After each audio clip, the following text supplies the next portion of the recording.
시간은 영광, 동행의 선물에 대해서 말씀을 드리겠습니다. 먼저 성경 말씀 요한복음 14장 7절의 말씀을 좀 보겠습니다. 그가 큰 음성으로 이르되 하나님을 두려워하며 그에게 영광을 돌려라. 이는 그의 심판하실 시간이 이르렀으니 하늘과 땅과 바다와 물들의 근원을 만드신 이를 경배하라 하더라. 여러분, 성경은 우리에게 하나님을 두려워하며 그에게 영광을 돌리라고 말씀하십니다. 여러분, 두려워하다 이 말은 크게 두 가지 의미가 있습니다. 첫 번째는 두렵다라는 뜻이 있고, 두 번째 신약의 헬라어에서 이 의미는 사랑하다는 뜻도 있습니다. 그 다음에 성경은 그런데 그에게 영광을 돌리라고 말씀하고 있습니다. 왜냐하면 그의 심판의 시간이 이르렀기 때문이라고 성경 말씀하고 있죠. 여러분, 성경은 마태복음 5장 14절로 16절에 말씀하시기를 너희는 세상의 빛이라. 산 위에 있는 동네가 숨기우지 못할 것이요 사람이 등불을 켜서 말 아래 두지 아니하고 등경 위에 두나니 이러므로 집안 모든 사람에게 비추느니라. 이같이 너희 빛을 사람 앞에 비추게 하여 그들로 너희 착한 행실을 보고 하늘에 계신 너희 아버지께 영광을 돌리도록 하라. 여러분, 사람이 등불을 켜는데 말 아래 두지 않는다고 합니다.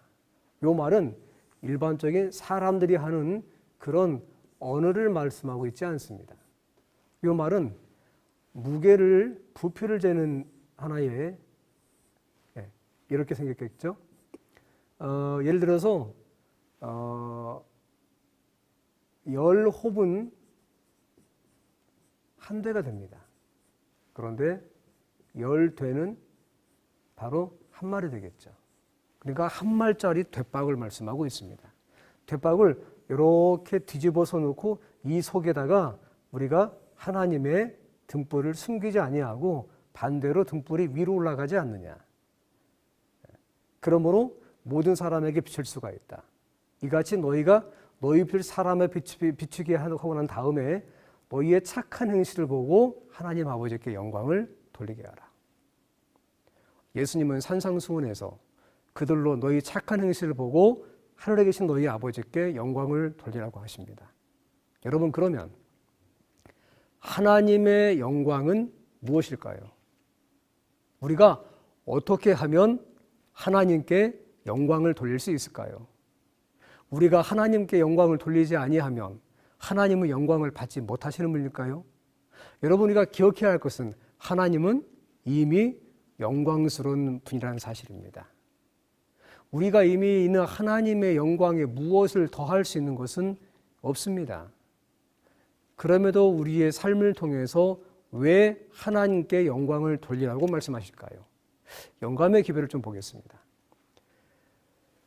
모세가 주의 영광을 내게 보이소서 하고 기도했을 때 주께서 대답하시기를 내가 나의 모든 선한 형상을 네 앞으로 지나가게 하리라 하셨다. 이 선한 형상은 하나님의 영광이다. 그 다음에 하나님께 영광을 돌린다는 것은 우리들 속에 있는 품성에서 하나님의 품성을 드러내는 것이다. 여러분, 성경에서 원래 이 영광이라고 하는 의미는 무겁다 라는 뜻을 가지고 있습니다. 그리고 무엇이 무겁고 무엇이 부유하다, 하나님의 부유함. 그리고 영광이 영광 자체를 의미하기도 하고 어떤 경우에 가치를 의미하기도 합니다. 그리고 우리가 잘 아시는 것처럼 영광과 광채를 의미하기도 하죠. 그런데 하나님의 영광은 우리 사람의 언어로 봤을 때의 선한 형상이라고 영감의 기별을 말씀하고 있고, 그리고 하나님께 영광을 돌린다는 것은 우리의 일상 속에서 우리의 품성에서 하나님의 품성을 드러내는 것이라고 말씀하고 있습니다. 여러분, 그러면 우리는 이 시간에 이제는 우리의 삶 속에서 하나님께 영광을 돌리는 구체적인, 그리고 어떻게 우리가 하나님의 영광 속에 들어가서 우리의 품성 가운데서 이걸 드러낼 수 있는지를 구약의 모세의 경험을 통해서 우리가 한번 살펴보도록 하겠습니다. 지금 보시는 이것은 시내산인데요. 시내산은 어느 한 산을 의미하지는 않습니다. 수많은 산들이 있고요. 이 시내산을 아랍 사람들은 게벨무사라고 불렀습니다. 게벨무사, 우리말로 말하면 모세산이라는 말인데요. 대략 시내산은 2,300m 정도의 험준한 산맥으로 구성이 되어 있습니다. 여러분 아시겠지만 이 시내 산맥 안에 자그마한 산 하나를 가리켜 우리가 말하기를 하나님의 산 호렙산이라고 부르기도 합니다. 이스라엘 백성이 이제 출애굽을 하고 홍해를 건너서 광야에 들어가서 3월 1일경에 시내 광야에 장막을 쳤습니다. 그런데 그때에 성경 말씀 보면 모세가 시내산에 있는 하나님 앞에 올라갑니다. 여호와께서 산에서 그를 불러 말씀하시되 너는 이같이 야곱의 집에 말하고 이스라엘 자손들에게 말하라. 내가 애굽 사람에게 어떻게 행하였음과 내가 어떻게 독수리 날개로 너희를 업어서 내게로 인도하였음을 너희가 보았느니라. 하나님은 독수리 날개로 업어서 인도하신 곳이 시내산이라고 일단 말씀하고 계십니다. 그런데 실제는 애굽이라고 하는 세상으로부터 하나님과의 관계로 조금씩 인도하셨음을 말하고 있는 것이죠. 그리고 하나님께서 모세를 산으로 부르셔서 말씀하시기를 언약을 맺자고 말씀하십니다. 그리고 모세가 산에 올라갔다가 내려옵니다. 두 번째 모세가 동일한 장에 보면 산에 올라갑니다. 백성이 일제히 응답하여 이르되 여호와께서 명령하신 대로 우리가 다 행하리이다. 모세가 백성의 말을 여호와께 전함에 올라가지요. 여호와께서 모세에게 이르시되 내가 빽빽한 구름 가운데에서 너희에게 임함은 내가 너와 말하는 것을 백성들이 듣게 하며 또한 너를 영영히 믿게 하려 함이라. 모세가 백성의 말을 여호와께 아뢰었으므로 모세가 산에서 올라갔으니까 내려와야 되겠죠. 모세가 산에 올라갔다가 내려옵니다. 그리고 이제 하나님은 시내산 위를 구름으로 가리우시고 거기에 강림하실 것입니다. 동일한 19장에서 성경은 모세가 세 번째 올라가는 걸 말씀하고 있습니다. 여호와께서 시내산 곧 그 산 꼭대기에 강림하시고 모세를 그리로 부르시니 모세가 올라갑니다. 여호와께서 모세에게 이르시되 내려가서 백성을 경고하라. 백성이 밀고 들어와 나 여호와에게로 와서 보려고 하다가 만일 죽을까 하노라. 모세가 백성에게 내려가서 그들에게 알리니라. 여러분 왜 하나님은 여기에서 그들이 보려고 하다가 만일 죽을까 하노라고 했을까요? 여러분 영광이라고 하는 것은 본래는 사람이 가지고 있는 것이 아닙니다. 이건 하나님의 존재 자체를 우리가 영광으로 이해합니다. 그분은 존재 자체가 영광스러운 분이죠. 자, 그런데 말입니다. 모세가 출애굽기 19장에서 첫 번째, 두 번째, 세 번째 시내산에 올라갔다가 내려온 다음에 모세가 하나님을 만나고 돌아왔을 때에 얼굴에 어떤 광채가 있었나요? 어떻나요? 없었습니다. 그러면 모세가 하나님께 올라갔다 내려왔을 때 하나님의 영광이 어떤 모습이 있었나요? 아니요. 그것도 아직은 알 수가 없습니다. 다만 모세가 3번 올라갔다가 내려왔다는 것입니다. 모세의 얼굴에 어떤 하나님의 영광의 빛도 있지는 않았지요. 모세가 3번째 하나님을 만나고 돌아와서 백성들에게 전한 기별이 있습니다. 그것이 바로 출애굽기 20장에 우리가 알고 있는 십계명입니다. 모세가 10가지 계명을 이제 모세가 선포하자 시내산의 우레와 번개와 나팔 소리와 산에 덮인 연기를 보면서 떨었습니다. 보시게 되면 이렇게 보이죠. 나 외에 다른 신을 섬기지 말고. 그래서 하나님에 관련된 4가지 계명과 5번째부터 10번째까지 사람에 관한 어떤 말씀을 하십니다. 자, 그런데 모세가 이 말씀을 선포하고 난 이후에 이 과정 가운데에서 시내산에 제가 말씀드린 우레와 번개와 나팔 소리가 시내산에서 끊임없이 이르게 되자 백성들이 말합니다. 이제부터는 하나님께서 우리에게 말씀하지 말게 하시고 당신이 우리에게 말씀을 하십시오. 두려움을 갖고 있었던 것이죠. 그리고 모세가 3번째 십계명을 백성들이 전하고 난 다음에 이제 모세가 네 번째 올라갑니다. 모세가 백성에게 이르되 두려워하지 말라. 하나님의 임하심은 너희를 시험하고 너희로 경외하여 범죄하지 않게 하려 하심이라. 그러니까 이 시험은 너희를 넘어뜨리는 것이 아닌 너희를 더욱더 성장시키고 더욱더 하나님의 앞에 올리기 위한 것이었겠죠. 백성은 멀리 서 있고 모세는 하나님이 계신 흑암으로 가까이 갔다고 성경은 말씀하고 있습니다. 자, 그러니까 우리가 잠깐만 정리해 보겠습니다. 여기가 애굽입니다. 우리가 세상이라고 일반적으로 이해하고 있습니다. 애굽에서 예수 그리스도를 영접하고 이들은 홍해에서 침례를 받습니다. 그리고 광야로 들어오죠. 그런데 출애굽을 한 3월 1일경에 이네들은 시내산 앞에 이들의 장막을 칩니다. 그리고 하나님께서 모세를 시내산으로 부르십니다. 모세가 첫 번째 산에 올라갑니다. 그리고 내려옵니다. 모세가 두 번째 산에 올라갑니다. 그리고 또 내려옵니다. 모세가 세 번째 산에 올라갑니다. 그리고 이때 받은 기별이 우리가 아는 것처럼 십계명이에요.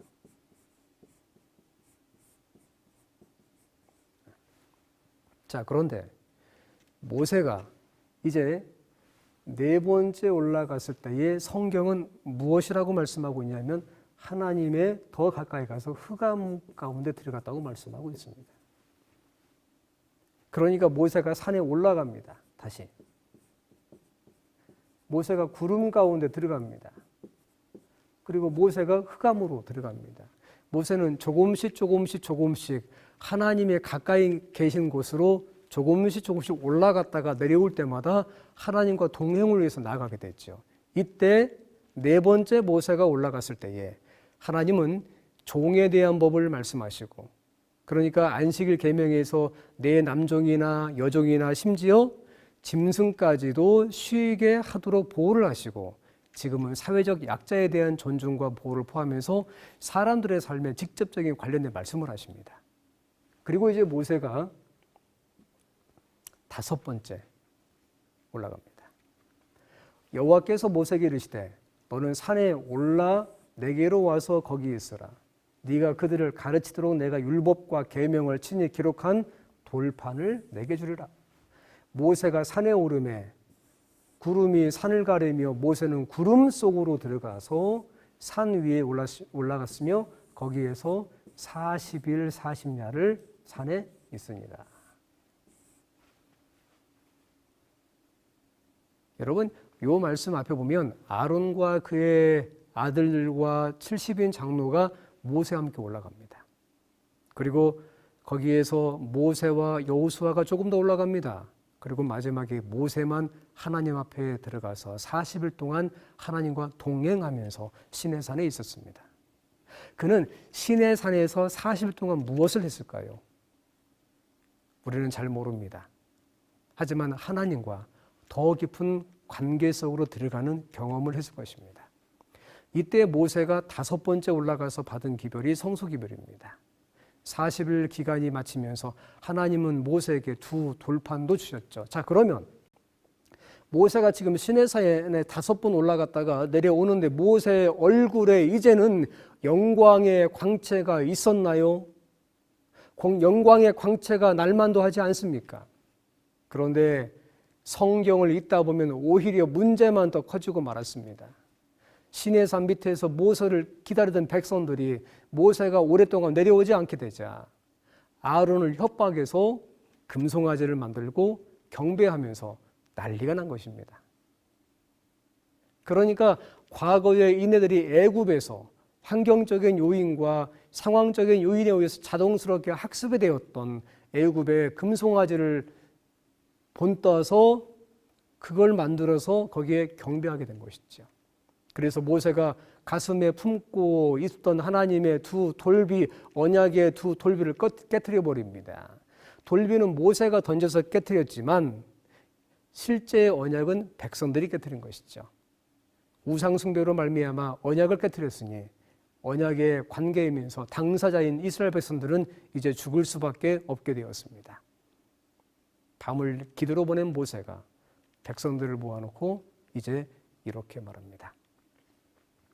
이튿날 모세가 백성에게 이르되 너희가 큰 죄를 범하였도다. 내가 이제 여호와께 올라가노니 6번째입니다. 너희를 위하여 속죄가 될까 하노라 하고 모세가 여호와께 다시 나아가 여짜오되 슬프도소이다. 이 백성이 자기들을 위하여 금신을 만들어 싸우니 큰 죄를 범하였나이다. 그러나 이제 그들의 죄를 사하시옵소서. 그렇지 아니하시오면 원하건대 주께서 기록하신 책에서 내 이름을 지워버려 주시옵소서. 이제 모세는 예수님처럼 중보자의 위치에 있는 것처럼 보입니다. 그가 그의 백성들을 사랑함으로 자신의 목숨을 바치려고 합니다. 그럼 이제 모세 얼굴에 이 정도쯤 되면 영광의 빛이 날 때가 되지 않았습니까? 그런데 아직입니다. 그것은 단순함의 일이 아니고 어떤 사건의 문제가 아니고 긴 하나님과의 관계 속에서 하나님께서 하시는 하나님의 사역이기 때문입니다. 그래서 모세가 하나님과 그 가운데 있으면서 말하기를 모세가 가로되 원컨대 하나님의 영광을 내게 보여주시옵소서. 그러자 여호와께서 모세에게 말씀하십니다. 내가 나의 모든 선한 형상을 네 앞으로 지나가게 하고 여호와의 이름을 네 앞에 반포하리라. 내가 은혜 줄 자에게 은혜를 주고 긍휼히 베풀 자에게 긍휼을 베푸노라. 그리고 하나님의 본래 존재의 모습을 모세가 볼 수는 없지만 하나님은 하나님의 영광을 하나님의 선한 형상의 어떤 모습으로 모세에게 은혜와 자비와 어떤 부분적인 빛과 다른 것으로 보이십니다. 그리고 이제 모세가 7번째 하나님께 올라갈 때가 되었습니다. 여호와께서 모세에게 이르시되 너는 돌판 둘을 처음 것과 같이 깎아 만들라. 여러분 아시겠지만 이 당시에 이 돌판은 일반적으로 2개였습니다.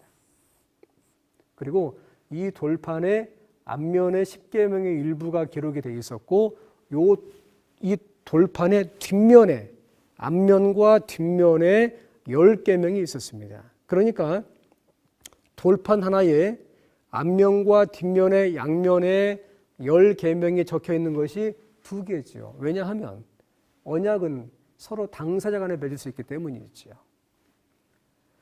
처음 것과 같이 깎아 만들라. 네가 깨트린 바 처음 것과 같이 깎아 만들라. 내가 깨트린 바 처음 판에 있던 말을 내가 그 판에 쓰리니 아침 전에 예비하고 아침에 시내산에 올라와서 산 꼭대기에서 내게 보이되 아무도 너와 함께 오르지 말며 온 산에 인적을 금하고 양과 소도 산 앞에서 먹지 못하게 하라. 모세가 그 2 돌판을 손에 들고 여호와의 명령하신 대로 시내산에 올라갑니다. 여러분 아침에 시내산에 올라가고 아침 전에 예비하라 이 말은 너 자신을 드리라 이런 히브리적인 의미가 있죠. 모세가 2 돌비를 갖고 이제 시내산에 올라갑니다. 다시금 기나긴 동행의 과정이 필요하지요. 모세가 여호와와 함께 40일 40야. 그러니까 다시 40일. 여러분은 아시겠지만 모세가 3번째 시내산에 올라가고 모세가 5번째 시내산에 올라가서 그가 하나님과 동행하면서 받은 게 성수기별인데 모세는 이미 이전에 40일을 먼저 하나님과 동행해 있었습니다. 이제 2번째 모세가 40일 동안 하나님과 동행하지요. 떡도 먹지 아니하였고 물도 마시지 아니하였으며 여호와께서는 언약의 말씀 10계명을 그 판들에 기록하셨더라. 제가 다른 설교에서 강조드리지만 여러분, 원래 이것은 사람의 마음판에 기록이 되어 있었던 것입니다. 하나님은 태초에 아담과 하와를 창조하실 때에 그들의 마음판에 이것을 새기셨죠. 하지만 죄로 말미암아 마음판에 있는 하나님의 율법, 다른 말로 하면 품성의 사본, 하나님의 형상이 훼손되고 말았습니다. 그래서 사람의 마음에서, 사람의 영혼에서 하나님의 모습이 점점 훼손되고 말았지요. 그래서 하나님은 다시 사람의 마음속에 이것을 기록하기를 바라십니다. 그런데 문제는 사람의 마음에 기록해도 기억을 잘 못하거나 자꾸 지워지는 것입니다. 그래서 부득이하게 하나님께서 두 돌비에 이것을 기록할 것이며 언젠가는 주를 영접하고 그 속에서 모세와 같은 과정을 통한 경험을 한 사람들에게는 하나님께서 마음속에 이걸 성령으로 말미암아 다시 기록하시겠죠.